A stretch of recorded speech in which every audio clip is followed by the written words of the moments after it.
أهلا بكل الناس اللي بتسمعنا وبتشوفنا في برنامج الحكاية معايا. عمرك سألت نفسك إحنا بنعد تنازلي ليه؟ 10 9 8 7. هو إيه اللي هينفجر لما نوصل للصفر؟ مفاجأة؟ حياة جديدة؟ ولا مجرد رقم في نتيجة بتتقلب؟ اللحظة دي اللحظة الفاصلة بين الساعة 11:59 والساعة 12، ودي أغرب لحظة اخترعها الإنسان في تاريخه. لحظة حبس الأنفاس، لحظة فيها بنضحك على نفسنا وبنصدق إن العداد لما يصفر كل وجع السنة اللي فاتت هيتمسح، وإن النسخة الجديدة منا هتحمل. بس الحكاية مش بسيطة كده، الحكاية وراها تاريخ طويل من الخوف والدم والطقوس الغريبة اللي شكلت في عقلنا الباطن من غير ما نحس. أنا آية، والنهاردة في حلقة خاصة جدا هنفتح الصندوق الأسود لرأس السنة. فاصل وهرجع لكم تاني.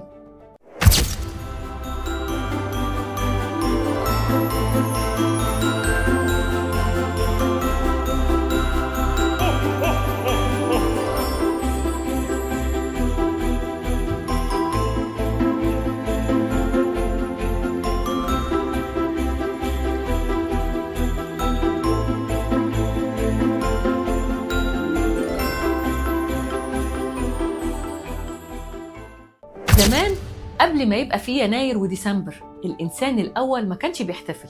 الإنسان الأول كان مرعوب. تخيل كده، الجو يبرد والنهار بيقصر والشمس بتغيب بدري قوي. هو مش فاهم في إيه، هو مش فاهم فلك أصلا ولا فاهم أي حاجة. هو فاهم حاجة واحدة بس، إن النور بيموت. كان بيحس إن الكون بيحتضر وإن الشمس ممكن تروح وما ترجعش تاني. فكان بيعمل إيه؟ كان بيولع النار مش عشان بس يتدفى، لأ، كان سحر. كان بيحاول يغري الشمس، بيقول لها ارجعي.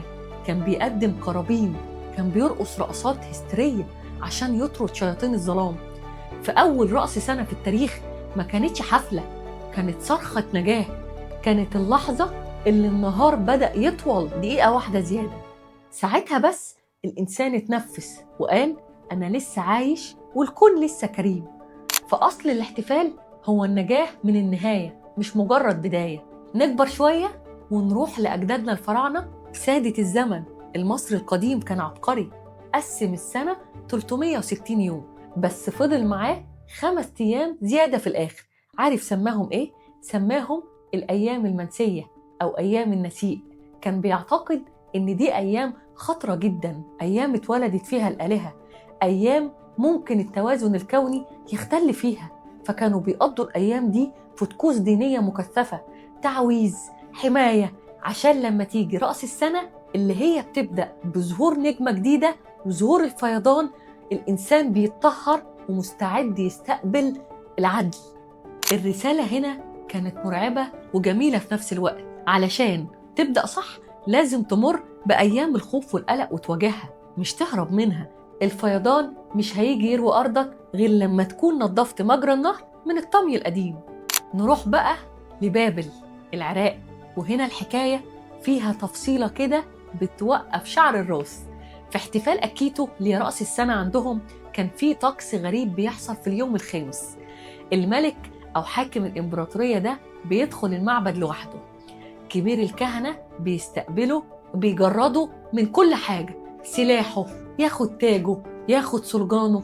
الملك بيبقى أعزل زي أي إنسان ضعيف. وبعدين الكاهن بيقوم يصفع الملك على وجهه بكل قوته، ومش بس كده، ده كمان بيشده من ودنه ويرقعه على الأرض قدام تمثال الإله مردوخ. طيب ليه الإهانة دي؟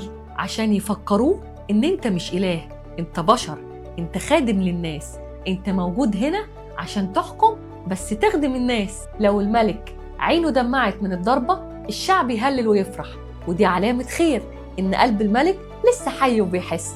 طب لو ما بكاش الشعب يترعب لأن الحاكم بلا دموع، ومعنى كده إنه بلا رحمة. تخيل بقى لو عملنا الطقس ده النهاردة مع نفسنا. تخيل كده لو وقف قدام المراية وواجهت نفسك بضعفها قبل ما تلبس قناع السنة الجديدة، وقولي هيحصل إيه. نيجي بقى لسر الأصوات العالية. ليه ليلة رأس السنة لازم تبقى دوشة، صواريخ، كلاكسات عربيات، موسيقى عالية، صفافير؟ أقول لك أنا الحكاية. في العصور الوسطى في أوروبا كان في معتقد شعبي بيقول إن في اللحظة الفاصلة بين السنتين الكون بيبقى مفتوح، والأرواح الشريرة والشياطين بتبقى عايزة تدخل السنة الجديدة معاك وتفسدها. طب الحل إيه؟ نخضهم. أيوة، نعمل دوشة مرعبة ونضرب نار ونصرخ علشان الشياطين تخاف وتهرب. احنا ورثنا العادة دي، بنفرقع صواريخ وبنعمل دوشة، بس للأسف نسينا ان الشياطين الحقيقية مش بتخاف من الصوت العالي. شياطين الخوف، الكسل، تردد، تسويف، دي عايشة جوانا، والدوشة اللي بره مش هتطردها. ودلوقتي في عصر الموبايل والسوشيال ميديا احنا وقعنا في فخ أكبر.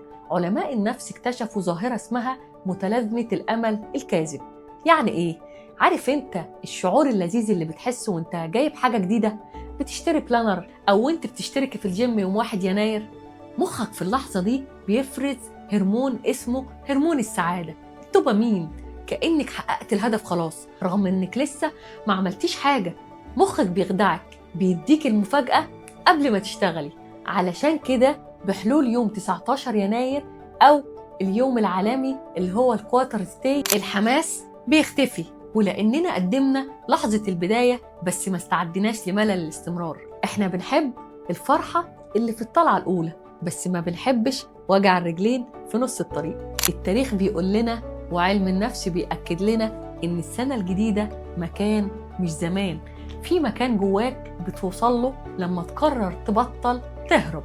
المصري القديم كان بيواجه الفيضان، البابلي العراق كانوا بيواجهوا كبريائهم، الرومان كانوا بيواجهوا ماضيهم، وانت او انتي هتفضلي مستنية الساعة تيجي 12 عشان تتغيري؟ طب لو الساعة وقفت، لو البطارية خلصت، هتفضلي النسخة القديمة؟ السر بقى اللي محدش بيقولهولك في إعلانات رأس السنة، انت مش محتاجة سنة جديدة، انت مش محتاج سنة جديدة، انت محتاج انت جديد. والانت الجديدة دي مش بتتولد من الألعاب النارية، دي بتتولد في لحظة هدوء، لحظة صدق، لحظة بتقول فيها لأ لحاجة كانت بتأذيك بقالها سنين. وقبل ما الحلقة تخلص، وقبل ما دوشة الاحتفالات تيجي أو تبدأ وتنسيكي نفسك، عندي ليكي طلب واحد صغير قد كده. هات ورقة وقلم كده واكتب رسالة لنسختك القديمة، نسخة السنة اللي فاتت، اشكرها إنها استحملت، طبطبي عليها عشان تعبت، وسامحيها عشان غلطت، وقوليلها شكرا، دورك خلص وأنا هستلم الدفة من هنا. السنة الجديدة مش سحر، السنة الجديدة قرار، وكل ثانية بتعدي هي بداية لسنة جديدة لو انتي قررت ده. يا ترى بقى مين فيكم عنده الشجاعة يعمل طقس الصفعة البابلية المعنوي؟ ومين هيقف قدام نفسه النهاردة ويعترف بغلطة واحدة بس وقرر يصلحها؟ شاركوا الحكاية دي مع حد محتاج يسمع إن البداية مش في النتيجة، البداية في القلب. وكل سنة وانتم أقوى، وانتم حقيقيين، وانتم طيبين. أنا آية، ودي كانت حكاية النهاردة. سلام.